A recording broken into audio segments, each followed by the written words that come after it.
প্রথমে কেকটা তৈরি করে কেকটা আমি কেটে নিয়েছি। তারপরে 1 কাপ ক্রিম দিয়ে টপোলাইট ক্রিম নিয়েছি, সেইটা বিটারের সাহায্যে আমি ফেটিয়ে নেব। প্রথমে আমি বাটিটা ফ্রিজে রেখে দিয়েছিলাম আর কাঁটাগুলো ফ্রিজে রেখে দিয়েছিলাম, ডিপ ফ্রিজে। তারপরে বরফ জল দিয়ে ক্রিমটা আমি ফেটিয়ে নিচ্ছি। দেখো আস্তে আস্তে ক্রিমটা ঘন হয়ে আসছে, তার মানে ক্রিমটা আস্তে আস্তে জমে যাচ্ছে। এরকমভাবেই ক্রিমটা বিটারের সাহায্যে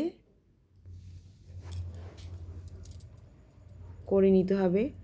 দেখো ক্রিমটা এখনও জমেনি, কারণ ওইটা সব পড়ে যাচ্ছে। আবার বিটারের সাহায্যে ঘুরিয়ে নেব।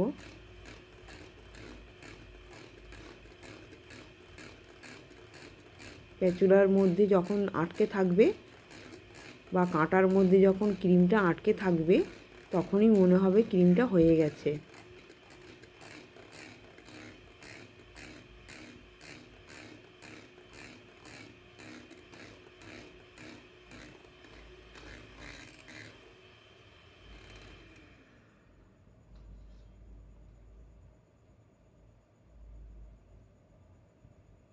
দেখো পড়ছে না, স্প্যাচুলার মধ্যে নিয়ে ফেলা হচ্ছে, পড়ছে না, তার মানে ক্রিমটা হয়ে গেছে। বাটিটা আমি উপর করছি, ক্রিমটা কিন্তু পড়ছে না, তার মানে ক্রিমটা ফ্যাটানো হয়ে গেছে।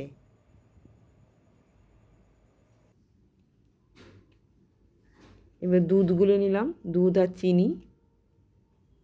এবার বোর্ডের মধ্যে ক্রিম একটু লাগিয়ে নিলাম। তারপরে একটা কেকের ফালি বসিয়ে দিলাম। তারপর ওর মধ্যে দুধ দিয়ে দেবো।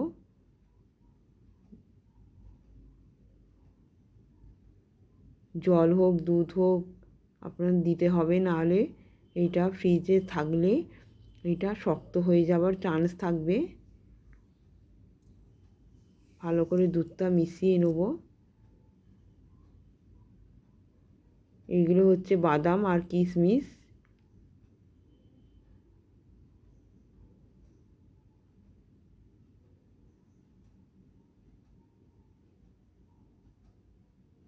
এবার আবার ক্রিমটা দিয়ে দেবো।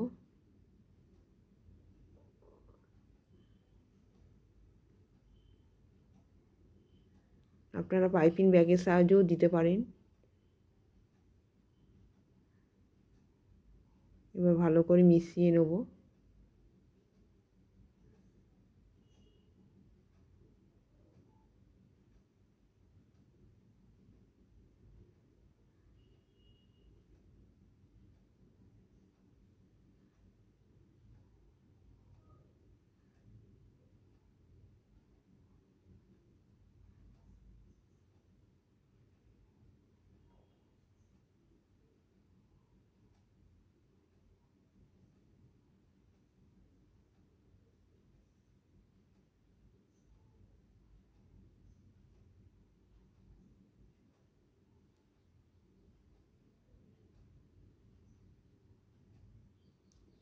এবার চকো চিপস দিয়ে দেবো।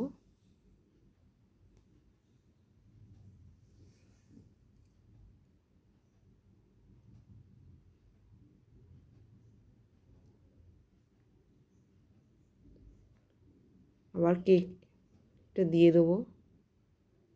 আস্তে করে চেপে দিতে হবে। আবার দুধ দিয়ে দেবো।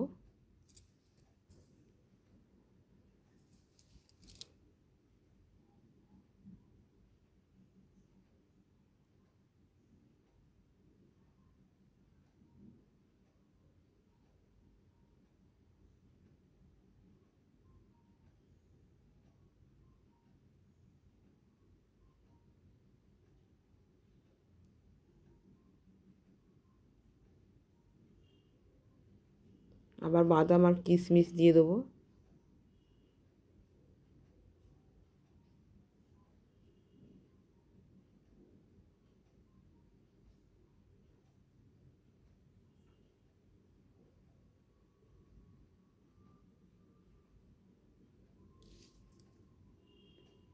এইভাবে কেকটা কোট করে নেব।